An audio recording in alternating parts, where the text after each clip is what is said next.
तो मेरा नाम है सौरभ। स्वागत है आपके हमारे YouTube channel digital series by Mohit. और आज का टॉपिक मैं पढ़ाने वाला हूं आपको इतिहास। और इतिहास में आपको बेसिक से लेके चलूंगा, जो आपने लूसेंट में पढ़ी होगी वहीं से लेके चलूंगा मैं आपको। और इतिहास का अर्थ है बीता हुआ समय, अर्थात जो समय बीत चुका है उसे ही इतिहास कहा जाता है। इतिहास की उत्पत्ति जो हुई है ग्रीक शब्द से हुई है। ग्रीक शब्द जो चंद्रगुप्त मौर्य के शासनकाल में आए थे यूनानी लोग, उनकी जो भाषा थी वो ग्रीक थी। तो वहीं से इतिहास की उत्पत्ति हुई है। और इतिहास का जनक है वो हेरोडोटस को कहा जाता है। हेरोडोटस की एक प्रसिद्ध पुस्तक जो आपके परीक्षा में पूछी जाती है, हिस्टोरिका, एक फेमस पुस्तक है इसकी, हिस्टोरिका। इसमें उसने इतिहास का वर्णन किया है। और आपको यहाँ पर एक सबसे इम्पोर्टेंट चीज है जो वो है भारतीय इतिहास के जनक, जो आपको परीक्षा में पूछा जाता है, भारतीय इतिहास के जनक। तो आपको लिखना है वहां पर मेगास्थनीज। इनकी एक प्रसिद्ध पुस्तक है इंडिका, जिसमें इन्होंने मौर्य इतिहास को बहुत बेहतरीन तरीके से वर्णन किया था। इन्होंने मौर्य इतिहास को इंडिका में। और इतिहास और भारत को एक महाकाव्य एवं पुराणों में भारतवर्ष अर्थात भारत का देश कहा जाता है।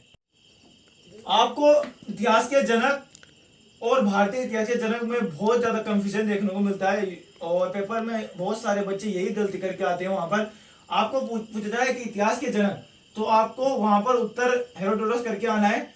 अगर आपको पूछा जाए भारतीय इतिहास के जनक, तब आपको मेगास्थनीज करना है। यही सबसे बड़ा डाउट है।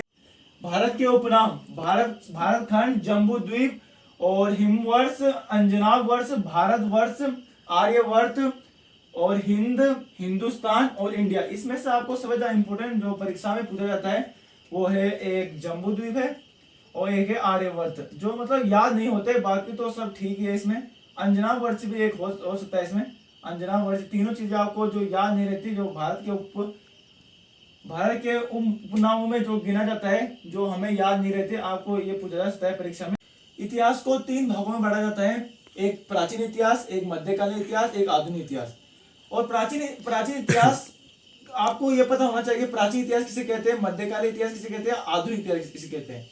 प्राचीन इतिहास जब मनुष्य की उत्पत्ति हुई है उसे ही प्राचीन इतिहास कहा जाता है।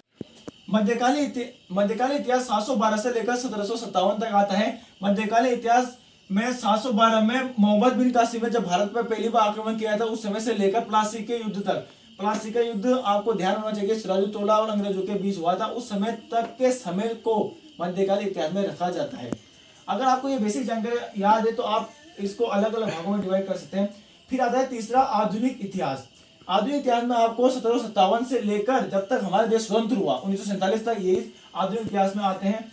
आज मैं आपको प्राचीन इतिहास के बारे में बताऊंगा। प्राचीन इतिहास के चार भागों में रखा जाता है प्राचीन इतिहास को। एक आपको धर्म ग्रंथ, ऐतिहासिक ग्रंथ, विदेशों का विवरण, चौथा है आपका पुरातत्व साक्ष्य।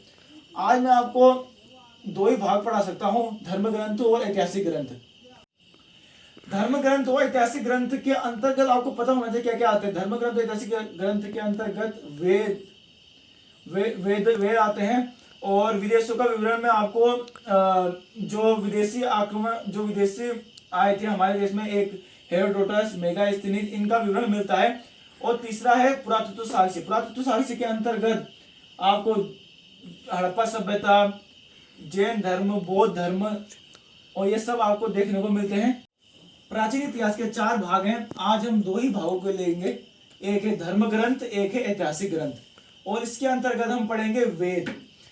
वेद भारत का प्राचीनतम ग्रंथ है। वेद जो है भारत का प्राचीनतम ग्रंथ है। और इसके जनक एवं संकलनकर्ता जो है वो है कृष्ण द्वैपायन वेद व्यास।